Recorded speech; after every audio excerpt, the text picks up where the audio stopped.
Does the U.S. have a responsibility to protect civilians and prevent mass casualties on this scale? Governor Pence.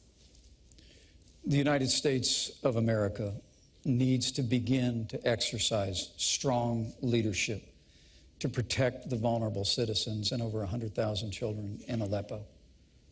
Hillary Clinton's top priority when she became Secretary of State was the Russian reset. The Russian reset. After the Russian reset, the Russians invaded Ukraine and took over Crimea. And the small and bullying leader of Russia is now dictating terms to the United States to the point where all the United States of America, the greatest nation on earth, just withdraws from talks about a ceasefire while Vladimir Putin puts a missile defense system in Syria, while he marshals the forces and begins. Look, we have got to begin to lean into this with strong, broad-shouldered American leadership. It begins by rebuilding our military. I mean, the Russians and the Chinese have been making enormous investments in the military. We have the smallest Navy since 1916. We have the lowest number of troops since the end of the Second World War.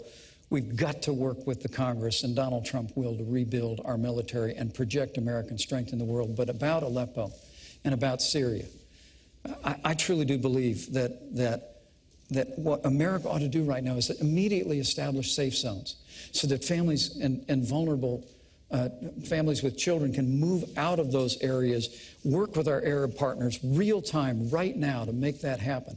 And secondly, I just have to tell you that the provocations by Russia need to be met with American strength. And if Russia chooses to be involved and continue, I should say, to be involved in this barbaric attack on civilians in Aleppo, the United States of America should be prepared to use military force to strike military targets of the Assad regime, to prevent them from this humanitarian crisis that is taking place in Aleppo.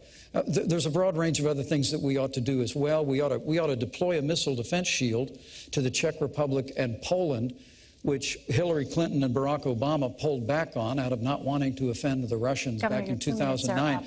We've just got to have American strength on the world stage. And when Donald Trump becomes president of the United States, the Russians and other countries in the world will know they're dealing with a strong American president. Senator Hillary and I also agree that the establishment of a humanitarian zone in northern Syria with the provision of international human aid consistent with the UN Security Council resolution that was passed in February 2014 would be a very, very good idea.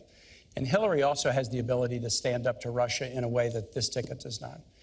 Donald Trump again and again has praised Vladimir Putin, and it's clear that he has business dealings with Russian oligarchs who are very connected to Putin.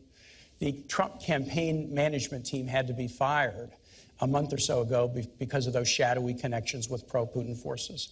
Governor Pence made the odd claim. He said, inarguably, Vladimir Putin is a better leader than President Obama. Vladimir Putin's run his economy into the ground. He persecutes LGBT folks and journalists.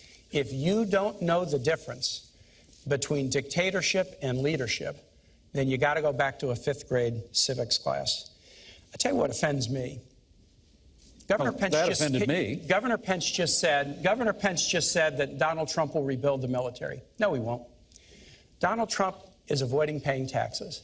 The New York Times story, and we need to get this, but the New York Times story suggested that he probably didn't pay taxes for about 18 years starting in 1995. Those years included the years of 9/11. So get this. On 9/11, Hillary Clinton and Donald Trump's hometown was attacked by the worst terrorist attack in the history of the United States. Young men and women signed up to serve in the military to fight terrorism. Hillary Clinton went to Washington to get funds to rebuild her city and protect first responders, but Donald Trump was fighting a very different fight. It was a fight to avoid paying taxes so that he wouldn't support the fight against terror. He wouldn't support troops. He wouldn't support. This is important, Elaine. When a guy running for president will not support the troops, not support veterans, not support teachers, that's really important. And I said about Aleppo, we do agree. The notion is we have to create a humanitarian zone in northern Syria. It's very important. Hey CNBC fans, thanks for checking out our YouTube channel. Here you're going to find videos packed with all of the information that you need to be smarter about your finances. You can subscribe by clicking right here and click on all the videos around me or the I right here to watch the latest from CNBC. Thanks for watching.